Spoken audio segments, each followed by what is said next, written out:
Welcome, curious minds, to the deep dive. Great to be here. Today, we're not just dipping our toes in, we're plunging headfirst into the cosmic energies of September 2025. Definitely plunging. And let me tell you, this isn't just any old month. The celestial blueprint for September, well, it shows a profoundly significant period. We're talking the peak of eclipse season, bringing some really intense energetic shifts. That's exactly right.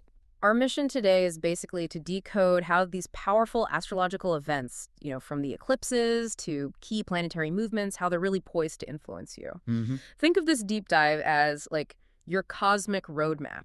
It's here to guide you through a month that's really serving as this powerful invitation for, well, deep self-reflection, some profound emotional release. Yeah. And importantly, planting new, purposeful seeds. It's truly a time for embracing transformation. And we're going to pay special attention to what this means if your rising sign is Aries. Okay, let's maybe unpack this for everyone first. Yeah. Let's set the general stage for September, regardless of your rising sign. Yeah. Because this month is just absolutely dominated by eclipse season, which is always a powerful time, right? Accelerated change, revelations. Totally. It speeds things up. So what's leading the charge here? Okay, so the first major celestial event is a total lunar eclipse in Pisces. That's happening on September 7th. Right. Now, lunar eclipses, they're like supercharged full moons. They bring emotional peaks, culminations, and often powerful endings. And in Pisces, this eclipse is a really profound call for surrender. It asks all of us really to honestly look at and let go of what no longer genuinely serves us. Like what specifically? Well, that could be old illusions, maybe unsustainable expectations, or even dreams that just feel out of reach now. Or maybe they're just not aligned with where you're truly heading. Okay. It truly is a turning point, a point of release, disillusionment sometimes, but in a good way, and a general recalibration wherever Pisces falls in your personal chart. So it's not just about passively letting go then. It's more like actively figuring out what's an illusion versus a real goal. How do you even do that during such a, well, potent time? Precisely. It's an act of surrender. You have to take a deep look inward, identify where you've been maybe clinging to fantasies or just outdated stories about yourself or your life. Yeah, that makes sense. The Pisces energy, it can sometimes bring a sense of disillusionment, like you said, but honestly, that's often a gift. It clears away the fog, It shows you what's actually real so you can consciously release the rest. Okay, got it. And then just a couple of weeks later, September 21st, there's a partial solar eclipse. And this one's at the 29th anaretic degree in Virgo. Wow, that 29th degree always feels so critical, like a final exam before you start something new. It absolutely is. That 29th degree, the anaretic degree, it's the very last degree of a sign. It's always a point of culmination, often urgency. Old lessons get solidified, situations reach this peak intensity right before a new cycle kicks off. So this solar eclipse in Virgo, it's a pivotal moment. It's likely to bring powerful endings, especially in areas related to Virgo themes. Yeah. Health, work, service, your daily routines. Okay. But at the same time, because it's a solar eclipse, it ushers in fresh starts. It's a really critical time for resetting priorities and planting new purposeful seeds in these practical parts of your life based on everything you've learned up to this point. Right, and as if those two eclipses weren't, enough to handle Saturn, the great teacher, the taskmaster. It's making its final pass through Pisces. Yes, exactly. On September 1st, Saturn actually retrogrades back into Pisces. This is its final visit there until 2026. Wow. So it's offering one last look, one final review of those areas where you've been asked to grow through discipline, patience, acceptance, really since March 2023 when it first went in. So kind of like a final test. You can definitely think of it that way. A final test to see if those lessons, particularly around things like boundaries, empathy, your spiritual foundations, if they've truly sunk in. Okay, so taking all of that together, the eclipses, Saturn's final dip backward, what's the overarching message for September as a whole, for all of us trying to navigate these energies? I'd say the cosmic blueprint is calling for some deep honesty, really sharp discernment, and radical adaptability. Adaptability, yeah. If you can lean into those qualities, September truly can mark a turning point, a point where life maybe begins to settle into a new normal, after these significant eclipse shakeups. It's like a powerful internal cleanup before we all start a new chapter collectively. Okay, internal cleanup. I like that. Now, here's where it gets really fascinating, especially for our Aries risings out there. If this is you, listen up, because September 2025 looks like it's going to be a significant month, packed with powerful shifts, incredible opportunities, specifically tailored for your chart. So What's the general vibe for Aries risings as we head into this? Yeah, for Aries risings, September really highlights a powerful period of practical reorganization. Hmm. Also, a revisiting of unfinished emotional business stuff that really needs addressing now. And there's a strong push to take decisive action towards your personal goals, your relational goals. You can probably expect to carefully review your routines, maybe finally resolve some lingering uncertainties, and definitely set much clearer boundaries in both personal and professional relationships. And Mars, your ruler, is moving too, right? Yes, Mars, your chart ruler, moves from Libra in your seventh house of partnerships and Scorpio, your eighth house of shared resources and deep transformation later in the month.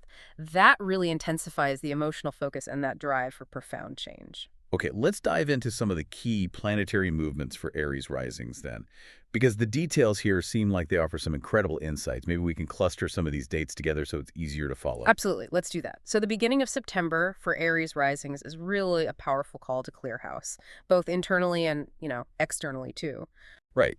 And it kicks off right away, September 1st, with Saturn retrograding back into Pisces, which, for you, Aries risings, lands squarely in your 12th house. That area of hidden depths, subconscious patterns, self-undoing, heavy stuff. It is huge.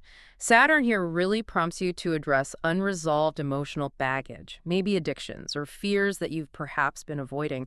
And this is a process that actually started way back in March 2023. Ah, this is revisiting that. Exactly. You might feel a strong urge now to confront these subconscious issues holding you back, or maybe just retreat temporarily for rest, healing, some mental and emotional realignment. It's not easy work for sure, but it's so crucial. Why now? Why is it crucial? Well, Saturn in the 12th house, especially this last pass, it's like a final cosmic cleanup. It's about clearing out all of the garbage, all the gunk, all the residue, before Saturn permanently enters your first house, Aries, in 2026. Oh, right, that's a big shift. Huge. So Saturn wants you to reconstruct and rebuild yourself from the ground up then. This is your final chance, really, to integrate these tough but necessary lessons before things really start moving fast for you. Wow. Okay, so a final round of deep inner work before a massive rebuild. That sounds intense, but also incredibly liberating if you do the work. That's the potential, absolutely. And while you're doing this deep internal dive, Mercury makes a move. September 2nd, it enters Virgo, activating your 6th house of daily routines, health, and work. How does this practical shift interact with Saturn's deep, murky 12th house stuff? It's actually a wonderful counterbalance. While you're doing that deep 12th house work, Mercury in the 6th helps your mind feel sharper. It aids in efficient task organization, streamlining workflows. This practical focus lets you channel some of the insights from your inner work into concrete actions. Okay, Like adopting new health routines with clear, actionable goals. Or maybe you find yourself diving into detailed work projects that require careful attention, but also really boost your productivity. It's about structuring your external world in a way that supports your internal healing journey. okay, that makes sense. Grounding the internal work. But hold on, because just a day later, September 3rd, Mercury in your Virgo 6th house squares Uranus in your Gemini 3rd house. That sounds like potential chaos, unexpected twists. It certainly can feel like that. Squares are challenging aspects, right? They create tension that demands some kind of action or adjustment. So here, yeah, you might experience disruptions in your schedule, maybe get some unexpected news, annoying tech mishaps could pop up, or sudden scheduling conflicts that will definitely test your adaptability. Or maybe something with people. Could be, like a surprising interaction with a sibling or a neighbor that's the 3rd house that prompts a total rethinking of your immediate plans. The key really is to stay flexible. Don't get too attached to the plan that day. Good advice. Yeah. Then, okay, September 4th, Mars in Libra, that's your 7th house of partnership, squares Jupiter in Cancer to your 4th house of home and family. Oh, Uh-oh. This feels like that classic tension between relationships and our roots, doesn't it? it absolutely does. You've got Mars providing the drive, the action in partnerships, and Jupiter expanding things, sometimes excessively, in home and family. So this challenging aspect, this square, will likely bring up tensions between what your partner wants or needs and what your family obligations are. Could lead to arguments. Potentially, yeah. Yeah. Or maybe impulsive decisions. You might feel pressured to quickly resolve some domestic issue or commit to a relationship thing or a family responsibility. Right. The insight here is probably to avoid reacting too swiftly. Try to seek balance. Rushing into commitments right now might mean you have to adjust them later anyway. Okay, deep breaths on that day.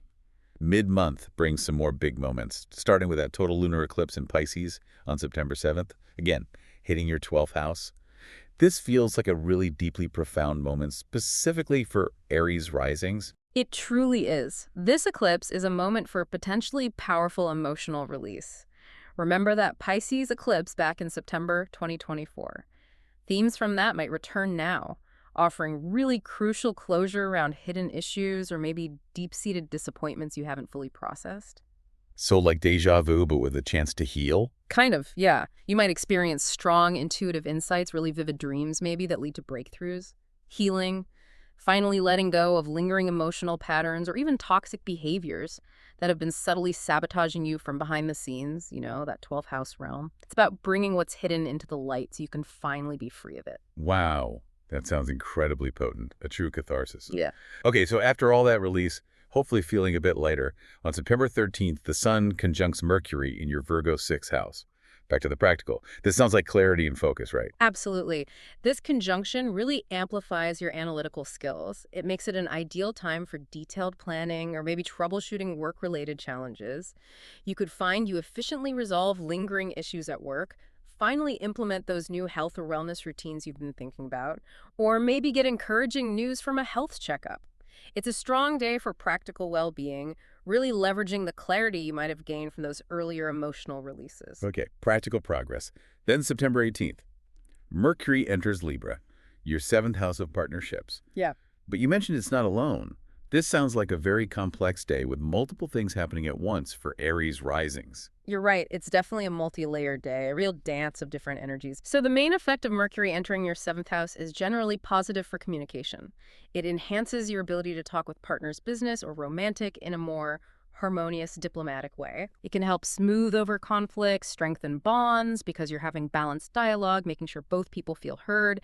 It's likely an active time for social interaction, too, maybe forming beneficial alliances or professional connections. Okay, but what's the catch? You said it was complex. Right. So simultaneously, Mercury is opposing Neptune, which is in Aries, your first house of self.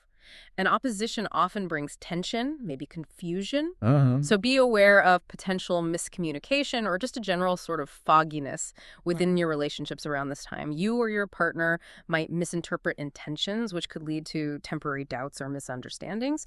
Also, if you're feeling confused about your own personal goals or identity, Neptune in the first, that could cloud your interactions too. So maybe be cautious signing binding agreements right on this day. Okay, potential confusion. But there's more happening on the 18th. Yes. At the very same time, Mercury is also making harmonious trines. One to Uranus in Gemini, your 3rd house of communication and ideas, and another to Pluto in Aquarius, your 11th house of groups and future hopes. Trines are good, right? Flowing energy. Exactly. These trines offer powerful opportunities despite the Neptune fog. They can spark new, innovative solutions, maybe through communication or networking. You might suddenly get a great idea for an online project, a social media campaign, maybe even a podcast starts taking off. Interesting. And friendships or community groups, that's Pluto in the 11th, could offer really fresh perspectives, maybe helping clarify those relationship dynamics that Neptune is confusing or inspiring really innovative solutions. So it's this complex dance. Clarity, confusion, and breakthrough all at once. Requires discernment, but offers real potential for progress. Okay, navigating that day sounds like it needs focus. Then we had another major one, September 21st, that partial solar eclipse in Virgo, hitting your 6th house again, and at that critical 29th degree. This feels like a serious reset button for work and health. It absolutely is. A solar eclipse, especially at the anaretic degree, signals a powerful reset in your work routines or your health habits. You might suddenly receive a significant career opportunity, or maybe you make a really serious commitment to a new health practice. Or things change externally. Could be. External circumstances might prompt a major reorganization of your daily tasks. This isn't just a small tweak, it's likely a profound shift, really designed to enhance both your efficiency and your productivity, and ultimately align your daily life more closely with your higher purpose. Okay, big potential there. Then the end of September brings more shifts.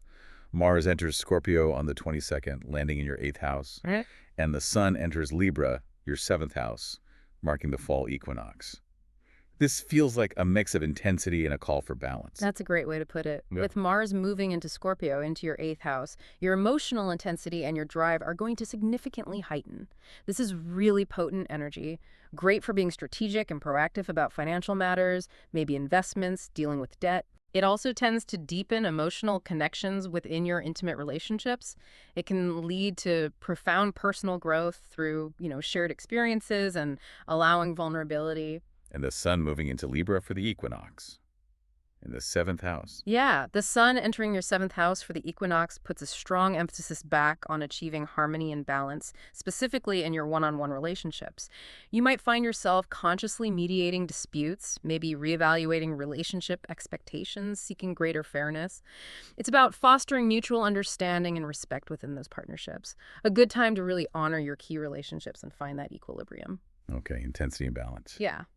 And then finally, we wrap up the month pretty much on September 24th. Mars, now in Scorpio in your 8th house, squares Pluto in Aquarius, your 11th house. Uh-oh, Mars square Pluto sounds intense. Power dynamics, maybe, within It groups? definitely is intense. This challenging square can absolutely bring up power struggles or maybe conflicts involving group finances, friendships, or shared resources. Think joint ventures, debts within groups, that kind of thing. Tensions within your social networks might flare up, leading you to need to assertively set some financial or emotional boundaries. It's really necessary to navigate these dynamics carefully, with a strategic, deliberate mindset. You want to preserve your own autonomy and avoid unintended fallout. It's about owning your power, but within those collective dynamics, which can be tricky. Wow, okay. September really is cosmic unraveling, isn't it? I Yeah. mean, for Aries risings especially, but really for everyone. This has been a month of just undeniable intensity and these profound astrological energies, a true cosmic reckoning, like you said. That call for release, reset, and adaptability just echoes throughout everything we've discussed. It really does. And hopefully this deep dive can serve as a kind of roadmap for you, helping you navigate these significant transformations. We really encourage you to reflect on these themes, the practical reorganization, that deep emotional healing, setting boundaries, embracing new perspectives. It's a lot to process for sure, but the insights are just invaluable for your growth. What's truly fascinating here, I think, is that September isn't just this isolated month of intensity, it feels like. Like it's a final, really powerful chapter in a much longer transformative cycle that we've all been in. That's such a key point. With Saturn, Neptune, and Uranus all making their last big passes in their current signs before they shift and prepare to usher in completely new eras in early 2026, we are genuinely beginning a whole new chapter, both collectively and personally. So this September is like the final cleanup before the big move. Exactly. It's this vital opportunity for that inner cleanup we talked about. Yeah. To really close the loop on old illusions, maybe outdated structures in your life, unresolved patterns. It's about letting go now, doing that work, so you can step into early 2026 with hopefully unparalleled wisdom, strength, and clarity. We're not just turning a page here, we're actively writing the introduction to an entirely new book of our lives. That's a powerful way to look at it. So as you, our listener, move through this intense period, remember to try and maintain that strategic, deliberate mindset when needed. But also, take care of yourself. Oh, absolutely. Prioritize rest, emotional recovery, especially with that 12th house stuff for Aries risings, and just fully embrace the deep transformation this period offers. It feels like you're being prepared for something truly new. Absolutely. And remember, the stars don't compel, they impel. You always have the wisdom within you to navigate this. Thank you so much for joining us on the deep dive into the cosmos today. Yes, thank you. We'll see you next time.